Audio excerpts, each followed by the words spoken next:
Ukraine के लुहानस्क, Donetsk और दीगर शहरों में रूसी फौज अपना दायरा वसी कर रही है। रूसी अफवाज के लगातार हमलों और कब्जों की वजह से यूक्रेन के मशरक में वाक़े कई शहरों में लोग नक़ल मकानी करने पर मजबूर हैं।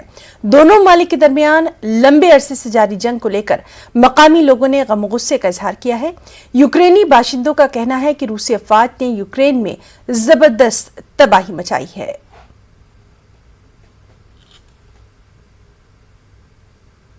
Война. Не весело, в общем. І літає, і вилітає. Мира хочемо. Які сподівання, миру хочемо. Додому хочемо. Дома пооставалися дома, хозяйство, все дома осталось. Домой хотим. Сейчас уже домой хотим. Да что рассказывать, если стены дребезжат, и окна дребезжат, и не знаешь, куда прятаться.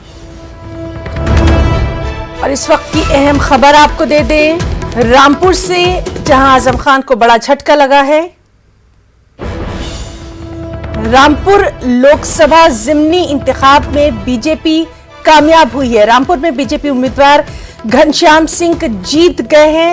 जराए के हवाले से ये बेहद अहम खबर। नाज़रीन, लगातार हम आपको बता रहे थे कि रामपुर और आजमगढ़, इन दो सीटों पर लगातार हमारी नजर बनी हुई है और अभी जराए के हवाले से रामपुर के लोकसभा जिमनी इंतखाब के हवाले से यह खबर आ रही है कि वहां बीजेपी उम्मीदवार घनश्याम सिंह जीत गए हैं और इस तरह से इसको आजम खान के लिए एक बड़ा झटका माना जा रहा है।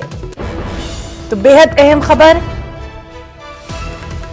उत्तर प्रदेश से, जहां रामपुर लोकसभा जिमनी इंतखाब के ताल्लुक से बीजेपी कामयाब हुई है। रामपुर में बीजेपी उम्मीदवार घनश्याम सिंह जीत गए हैं और इसको कहीं ना कहीं आजम खान के लिए एक बड़ा झटका माना जा रहा है।